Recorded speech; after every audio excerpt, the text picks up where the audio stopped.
Assalamualaikum warahmatullahi wabarakatuh. Perkenalkan, nama saya Nurfani Azimawati dari program studi akuntansi dari kelas A2.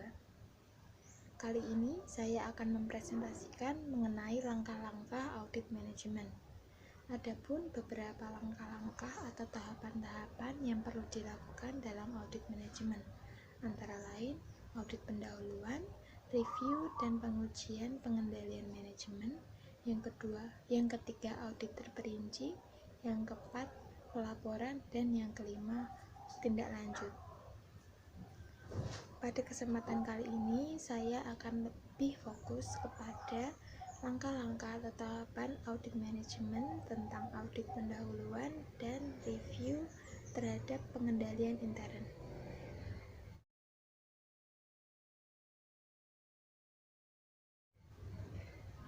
Yang pertama adalah audit pendahuluan. Audit pendahuluan dilakukan dengan tujuan untuk memperoleh informasi latar belakang tentang objek audit. Auditor harus dan perlu memahami beberapa hal yang penting dalam menentukan dan menjalankan audit pendahuluan, antara lain pemahaman auditor terhadap objek audit. Yang kedua, penentuan tujuan audit. Yang ketiga, penentuan ruang lingkup dan sasaran audit. Yang keempat, review terhadap peraturan dan perundang-undangan yang berkaitan dengan objek audit. Dan yang kelima adalah pengembangan kriteria awal dalam audit. Pemahaman auditor terhadap objek audit adalah yang dimaksud objek audit di sini adalah keseluruhan dari objek audit atau perusahaan atau kegiatan-kegiatan yang dikelola oleh perusahaan dengan maksud untuk mencapai tujuan yang ingin dicapai oleh perusahaan tersebut. Objek audit memiliki karakteristik yang berbeda dan memiliki wewenang serta tanggung jawab yang berbeda pula. Dalam upayanya mencapai tujuan yang ingin dicapai, objek audit atau perusahaan akan membuat program-program yang berbentuk kegiatan-kegiatan yang akan dilakukan. Dalam pelaksanaan kegiatan-kegiatan tersebut, perusahaan harus memastikan bahwa kegiatan-kegiatan yang akan dilakukan atau dilaksanakan sejalan dengan tujuan yang ingin dicapai. Dalam pemahaman terhadap objek audit, auditor harus mampu mendapatkan informasi tentang sumber daya yang dimiliki oleh objek audit dalam melaksanakan berbagai kegiatan-kegiatannya. Auditor juga perlu membuat kesimpulan sementara secara umum atas pemahamannya terhadap objek audit. Informasi mengenai adanya kelemahan-kelemahan yang perlu diperbaiki menjadi dasar membuat kesimpulan. Auditor juga perlu berkomunikasi atau mengkomunikasikan segala hal kepada pengelola objek audit sehingga tidak terjadi dan meminimalkan risiko terjadinya kesalahpahaman antara auditor dan pengelola objek audit atau perusahaan. Kedua adalah mengenai penentuan tujuan audit. Auditor harus menentukan tujuan audit untuk semua jenis manajemen yang dilakukan. Tujuan audit harus mengacu pada alasan-alasan mengapa audit harus dilakukan terhadap objek audit. Adapun beberapa alasan yang menjadi dasar dilakukannya audit pada objek audit.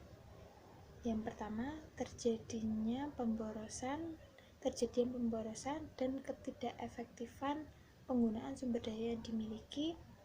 Yang kedua, tujuan yang ingin dicapai tidak tercapai. Yang ketiga, adanya alternatif lain yang mungkin lebih efektif untuk mencapai tujuan. Yang ketiga, terjadi penyimpangan. Yang keempat, terjadi penyimpangan. Yang kelima, sistem informasi yang masih kurang baik. Dalam menentukan tujuan audit, auditor harus lebih menekankan pada kegiatan-kegiatan yang masih memerlukan perbaikan. Penentuan tujuan audit harus memperhatikan berbagai resiko-resiko kegagalan yang mungkin terjadi dalam pelaksanaan kegiatan-kegiatan. Beberapa hal ini yang mengandung resiko kegagalan yang cukup tinggi dalam upaya keberhasilan pencapaian tujuan yang ingin dicapai, yaitu tujuan yang terlalu beraneka ragam dan tidak konsisten. 2. Kegiatan yang masih terlalu kompleks dan terlalu berbelit-belit. Yang ketiga, tujuan yang masih kurang jelas. Yang keempat, lemahnya pengendalian. Yang kelima, perubahan lingkungan. Dan yang keenam, perubahan-perubahan yang masih terlalu dadakan atau tidak terencana.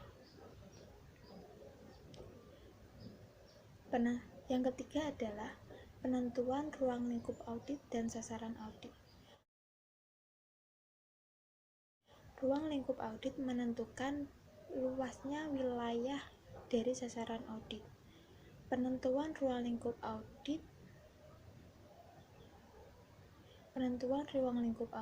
menentukan tujuan yang ingin dicapai.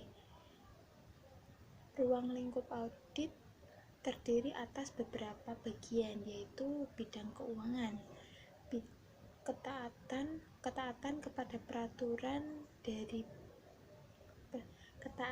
terhadap peraturan dan kebijakan yang dibuat oleh perusahaan. Yang ketiga, ekonomisasi. Ekonomisasi di sini lebih menekankan kepada bagaimana setiap kegiatan-kegiatan yang dilakukan harus mengelola sumber daya yang dimiliki secara baik agar memperoleh hasil yang lebih baik dan lebih besar pula, dengan meminimalkan biaya-biaya yang dikeluarkan.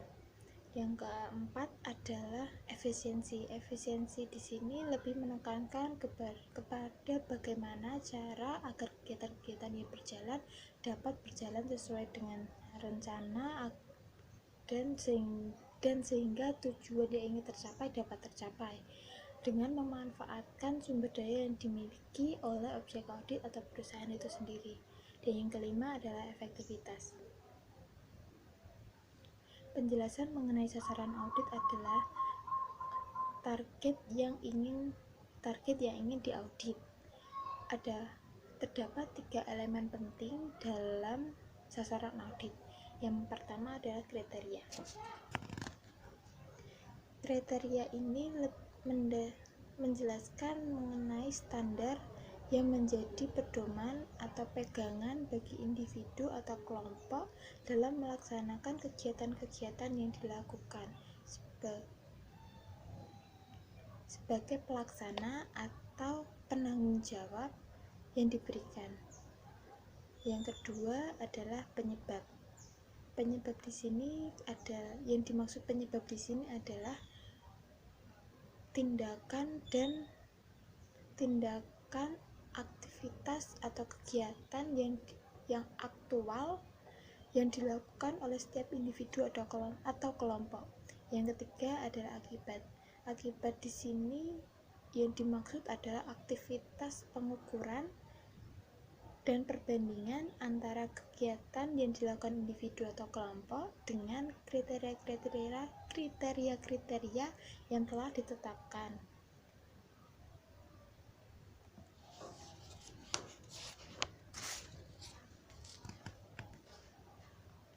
Hal penting keempat adalah penelaahan terhadap peraturan dan kebijakan yang berkaitan dengan objek audit.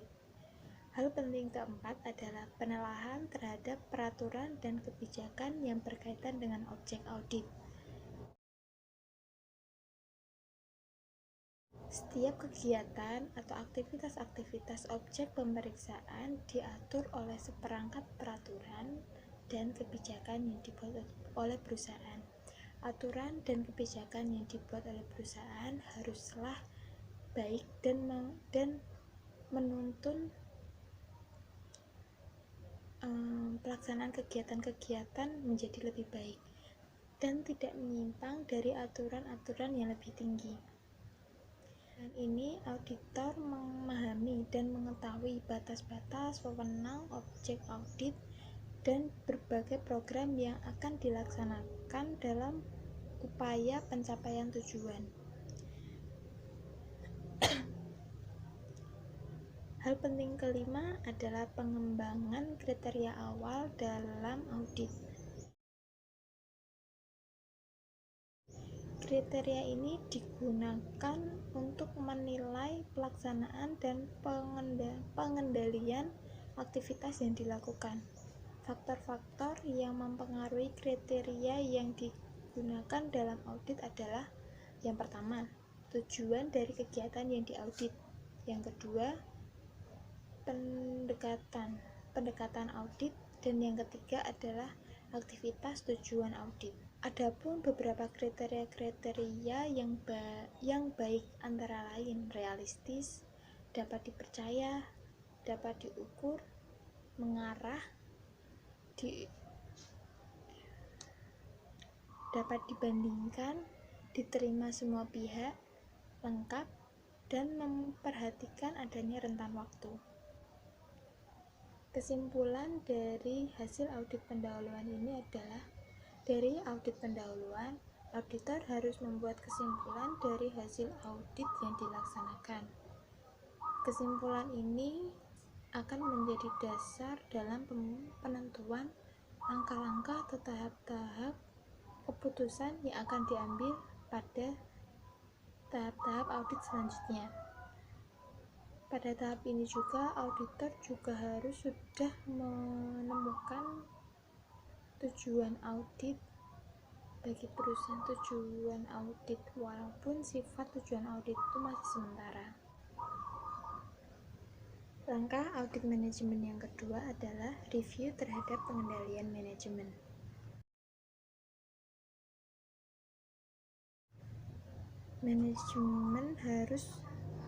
Manajemen harus melaksanakan fungsi pengendalian. Fungsi pengendalian ini dimaksudkan untuk mengoptimalkan penggunaan sumber daya, melaksanakan peraturan dan kebijakan yang diterapkan, dan mencegah terjadinya penyimpangan terhadap pencapaian tujuan. Karakteristik pengendalian manajemen yang adapun beberapa karakteristik yang pengendalian manajemen. Yang pertama, pernyataan tujuan perusahaan; yang kedua, rencana perusahaan untuk mencapai tujuan; yang ketiga, kualitas dan kuantitas sumber daya manusia yang sesuai; yang keempat, sistem pembuatan kebijakan dan praktik yang sehat pada masing-masing unit organisasi; dan yang kelima, sistem penelaahan yang efektif pada setiap aktivitas atau kegiatan. Yang pertama adalah pernyataan tujuan. Tujuan suatu perusahaan harus dinyatakan secara jelas dan dikomunikasikan atau disampaikan kepada semua pihak untuk dipahami, agar semua pihak atau tingkatan dalam manajemen memahami tentang tujuan dari perusahaan. Memahami tujuan perusahaan berarti pula memahami mengenai kegiatan-kegiatan yang dilakukan dan bagaimana cara melaksanakan kegiatan-kegiatan tersebut dalam pencapaian tujuan yang ingin dicapai. Pernyataan tujuan akan dapat memberikan arah kepada setiap komponen atau bagian-bagian dalam perusahaan dalam melaksanakan kegiatan-kegiatannya, dan kegiatan-kegiatan tersebut dapat berjalan dengan baik dan dapat mencapai tujuan yang ingin dicapai oleh perusahaan. Yang kedua, mengenai rencana perusahaan. Rencana perusahaan di sini adalah penjabaran dari tujuan yang ingin dicapai oleh perusahaan. Harus disusun untuk mencapai sasaran yang perusahaan inginkan, baik jangka pendek maupun jangka panjang. Dalam rangka mencapai tujuan yang ingin dicapai oleh perusahaan, rencana diimplementasikan atau diterapkan dalam bentuk kegiatan-kegiatan yang dilengkapi dengan anggaran-anggaran yang ditetapkan untuk setiap kegiatan. Karena biasanya disusun sesuai dengan atau berdasarkan pencapaian terbaik yang dicapai oleh perusahaan pada waktu sebelumnya. Yang ketiga adalah mengenai kualitas dan kuantitas sumber daya manusia yang memadai. Perencanaan yang telah ditetapkan oleh perusahaan harus didukung dengan tersedianya sumber daya manusia yang memadai dalam upaya mewujudkan atau merealisasikan rencana tersebut. Kapasitas dari sumber daya manusia yang tersedia dipengaruhi oleh beberapa hal, yaitu kualitas dan kuantitas. Keempat adalah kebijakan dan praktik yang sehat. Berbagai kebijakan dibuat untuk mendukung kelangsungan praktik sehat di dalam perusahaan. Perumusan kebijakan harus memperhatikan kepentingan berbagai pihak. Seperangkat kebijakan biasanya dikomunikasikan dalam bentuk buku pedoman kebijakan, dan praktik-praktik dikomunikasikan dalam bentuk buku pedoman prosedur operasional. Yang kelima adalah sistem review yang efektif. Sistem review menyangkut bagaimana pihak-pihak yang berwenang melakukan review terhadap berbagai kegiatan-kegiatan yang dilakukan. Dalam sistem review yang dilaksanakan, pelaksanaan haruslah dilaksanakan dengan memadai. Auditor harus melakukan audit terhadap semua rencana-rencana yang dibuat yang berkaitan dengan kegiatan-kegiatan yang ingin dilakukan, termasuk tersedianya sumber daya manusia dalam melakukan kegiatan-kegiatan yang akan dilakukan. Auditor juga harus melakukan pengamatan secara keseluruhan dan langsung terhadap kelebihan dan kelemahan sistem pengendalian manajemen yang dimiliki oleh perusahaan. Elemen dari sistem review yang harus ada dalam sistem pengendalian manajemen yang baik adalah adanya fungsi pelaporan dan fungsi audit internal. Terdapat 7 kunci audit dalam melaksanakan review dan pengujian. Yang pertama, menetapkan tingkat penting dan kepekaan pada kegiatan-kegiatan yang dilakukan. 2. Menilai tingkat kerentanan program dan kegiatan-kegiatan terhadap penyalahgunaan dan kegagalan. Yang ketiga, mengidentifikasi dan memahami pengendalian manajemen. Yang keempat, menetapkan apa yang sudah diketahui oleh efektivitas pengendalian. Yang kelima, menilai kecukupan desain pengendalian, dan yang keenam menetapkan melalui pengujian, dan yang ketujuh melaporkan hasil-hasil penelitian manajemen dan mendiskusikan tindakan-tindakan perbaikan yang akan dilakukan. Sekian presentasi dari saya mengenai langkah-langkah audit manajemen, yaitu mengenai audit pendahuluan dan review terhadap pengendalian internal. Kurang lebihnya mohon maaf. Wassalamualaikum warahmatullahi wabarakatuh.